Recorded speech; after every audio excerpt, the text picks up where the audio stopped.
இதுவரைக்கும் நெல்லை அரோமாவை சப்ஸ்கிரைப் பண்ணாதவங்க கீழே இருக்கிற ரெட் கலர் பட்டனை பிரஸ் பண்ணி சப்ஸ்கிரைப் பண்ணிக்கோங்க. அப்படியே அது பக்கத்துல இருக்க பெல் ஐகானையும் கிளிக் பண்ணிக்கோங்க. நான் எப்ப வீடியோ போட்டாலும் உடனுக்குடனே உங்களுக்கு வந்து சேரும். Welcome to Nellai aroma. இன்னைக்கு நம்ம நெல்லை அரோமால சிக்கன் பாப்கார்ன் எப்படி செய்யலாம்னு பார்க்கலாம். அதுக்கு 400 கிராம் சிக்கன் எடுத்துக்கிறேன். இந்த சிக்கனை இப்படி சின்ன சின்ன துண்டா வெட்டி வாங்கிக்கோங்க. இந்த சிக்கன் கூட ஒரு முட்டை முதல்ல ஆட் பண்ணிடலாம்.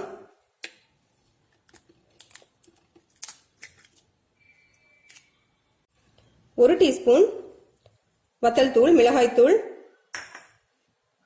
அரை டீஸ்பூன் மஞ்சள் தூள், அரை டீஸ்பூன் மிளகுத்தூள், 2 டீஸ்பூன் இஞ்சி பூண்டு விழுது,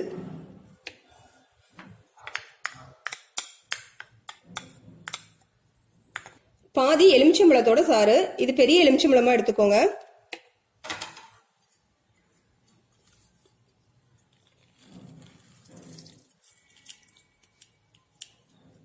தேவைக்கேற்ப உப்பு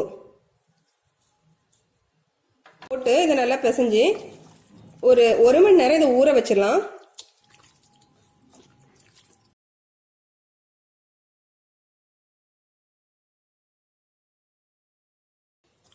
இப்போ எல்லாம் சேர்த்து நல்லா மிக்ஸ் பண்ணியாச்சு. இது 1 மணி நேரம் கொஞ்சம் இருந்து ஊறட்டும். அதுக்கப்புறமா நம்ம ஃப்ரை பண்ணி எடுக்கலாம். சிக்கன் நல்லா 1 மணி நேரம் ஊறினதுக்கு அப்புறம் ஒரு பவுல் எடுத்துக்கோங்க. இதுல 1 cup bread crumbs, 1/4 cup cornflour சோள மாவு, 3 டேபிள் ஸ்பூன் மைதா, அப்புறமா 1 டீஸ்பூன் ஒரிகனோ.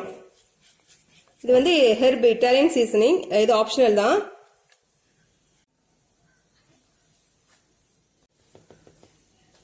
கொஞ்சமா உப்பு இதை போட்டு சேர்த்து மிக்ஸ் பண்ணிடலாம்.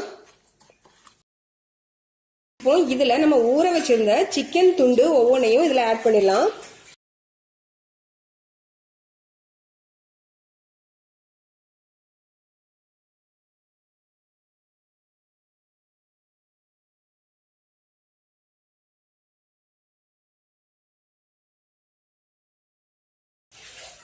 இப்போ இது கூட ஒரு டேபிள் ஸ்பூன் ஓட்ஸ் இதையும் போட்டு கொஞ்சம் புரட்டி விட்டுக்கோங்க.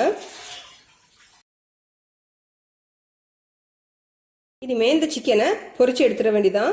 எண்ணெய் சூடானதும் ஒவ்வொரு சிக்கன் துண்டா போட்டு பொரிச்சு எடுத்துடலாம். எண்ணெய் நல்லா சூடாயிட்டு ஒவ்வொரு துண்டா அதுல போட்டுடலாம். தீயை மிதமான தீயில வச்சுக்கோங்க.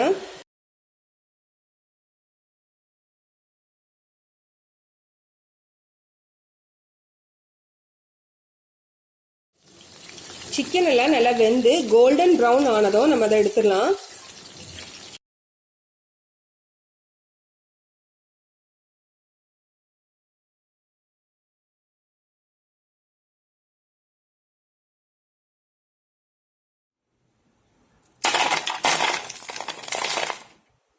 நல்ல கிறிஸ்பியான சிக்கன் பாப்கார்ன் ரெடி ஆயிட்டு. இந்த வீடியோ பிடிச்சிருந்தா லைக் பண்ணுங்க, ஷேர் பண்ணுங்க, நெல்லை அரோமாவுக்கு சப்ஸ்கிரைப் பண்ணுங்க. தேங்க்யூ.